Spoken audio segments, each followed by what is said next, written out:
देखिए, जिसका इंतजार था आखिर वो घड़ी आ गई। निशा भगत ने अपने सर मुंडवा लिया। लगातार आंदोलन करते हुए धर्मांतरण को लेकर महीनों दिनों से विरोध आंदोलन जगह जगह किया जा रहा था। सभा बुलाई जा रही थी कि सरकार को इस धर्मांतरण को लेकर अवगत कराया जाए, मगर सरकार की नज़र कहीं ना कहीं नहीं पड़ी। तो आज यह कदम उठाना पड़ा कि वो अपना सर मुंडवा लिए। राजभवन के पास ही कि जितने भी केंद्रीय सरना समिति के लोग थे आज आए और आदिवासी के पूरा नियम कानून के तौर पे पूरा बाल मुंडवाया गया। साथ ही एक बकरा भी लाया गया जिसके बलि देने की बात की गई। सुनिए निशा भगत ने बाल मुंडवाने के साथ साथ क्या कहा। महिलाओं का सम्मान किया जाता है, वहाँ इस राज्य में महिलाओं का अपमान किया जा रहा है और ऐसे में मुझे ये निर्णय लेना पड़ा, ये ठोस कदम उठाना पड़ा, क्योंकि वाकई हमारी रूढ़िवादी परंपरा को मानने वाले लोग, आदिवासी समुदाय के लोगों का कॉलम हटा दिया गया।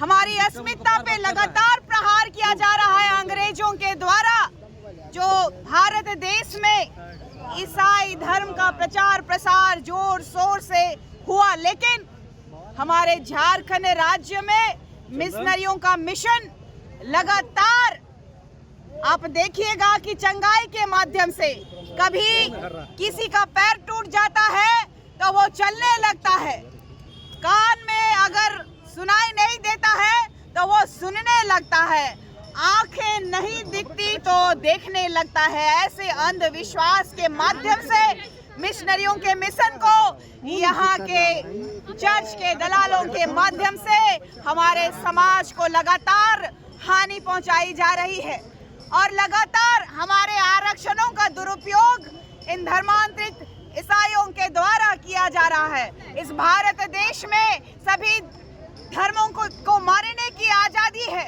हम सभी धर्मों का सम्मान करते हैं, हिंदू मुस्लिम सिख ईसाई सभी का, लेकिन ये ईसाई जो झारखंड राज्य में अंग्रेजों के मिशन को सक्सेस करने के लिए लगातार ये मिशन को चलाया जा रहा है, हमारा रूढ़िवादी परंपरा को मिटाने का प्रण कांग्रेस सरकार ने पंखराज बाबा कार्तिक उरांव जी के समय में ही लिया है। पंखराज बाबा कार्तिक उरांव जी ने 348 सांसदों के साथ चलता हुआ सत्र को भंग करने का काम, जिस समय में स्वर्गीय इंदिरा गांधी की सरकार हुआ करती थी, आज की ये धर्मांतरण के मुद्दे नहीं है। लगातार हमारे पुरखों ने इस झारखंड राज्य में हो रहे धर्मांतरण के खिलाफ आवाज उठाई, लेकिन सत्ता में बैठे आदिवासियों के दलाल प्रवृत्ति के लोग, जिन पे विश्वास किया हमारी जनता ने, जनता के लिए जनता के द्वारा चुनी गई सरकार ने हमेशा हमें ठगने का काम किया है।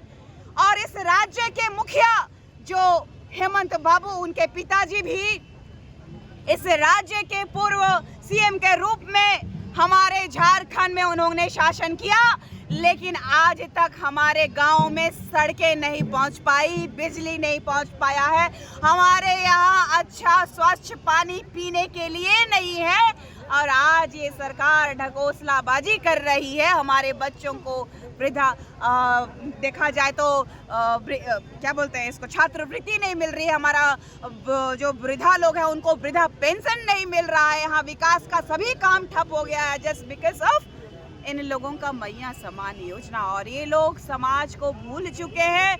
ये सरकार आदिवासी बेटा होने के बावजूद एक भी आंदोलन किए बिना अपने बाप के दम पे राज करने वाला ये झारखंडियों का दर्द को महसूस नहीं कर सकता है। इसीलिए हमने इतना बड़ा फैसला लेने का निर्णय किया कि ये आदिवासी के नाम पे कलंक है। ये झारखंड सरकार जो है 81 विधानसभा सीटों में 28 विधानसभा सीट हमारे लिए आरक्षित होने के बावजूद 10 धर्मांतरित विधायकों के दबाव में ये सरकार चल रही है।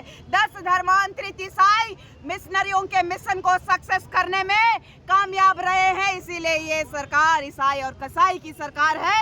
ये हमारी आस्था पे लगातार खिलवाड़ करते रही है, ये हमारे पे प्रश्न चिन्ह लगातार उठाते रही है।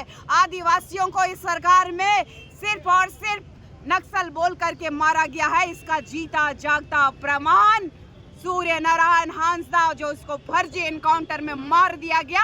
और इस राज्य के सीएम के सबसे बड़े सपोर्टर और सबसे बड़े विश्वासी और इस झारखंड को दलाली में ढकेलने वाला पंकज मिश्रा का नाम आता है, जो कि ईडी भी आज 1500 करोड़ का जो गबन में आज उस पे जांच जो बैठाई है, सीबीआई जो जांच हो रही है। तो सबसे बड़ा दुर्भाग्य का विषय है इस झारखंड राज्य में लूटो खाओ और राजनीति करो का सरकार चल रहा है। और यहाँ के जल जंगल जमीन, यहाँ की आत्मा को, जो जमीन यहाँ की आत्मा है उसको लगातार छीनने का काम ये सरकार के द्वारा, सरकार के गुंडों के द्वारा किया जा रहा है।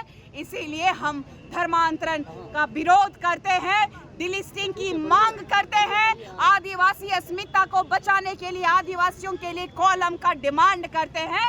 और ये आवाज ये सिर्फ और सिर्फ एक मुंडन के माध्यम से इस राज्य को नहीं, केंद्र की सरकार को चिताने का काम हमने किया है। अगर हमारी बातें नहीं सुनी जाएंगी तो दूसरा हिड़मा से मुकाबला करने के लिए केंद्र की सरकार भी तैयार रहे। ये आदिवासी बेटी की चेतावनी है आपको, चाहे राज्य सरकार हो चाहे केंद्र की सरकार हो।